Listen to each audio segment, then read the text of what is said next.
Yan ang ganda, oh. Oh, diba? Yan mga bahay nila dyan. Ganda, ganda. Parang gusto ko na dito magpensyon. Makakort ko lang pension here. Yeah. Parang gusto ko dito na magpensyon. Hindi na lang sa Pilipinas. Nee. Ano pa rin. No place like home pa rin.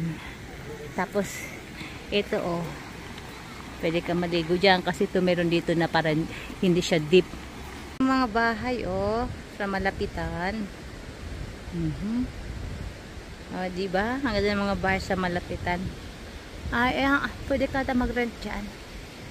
Baka Airbnb nga yan eh.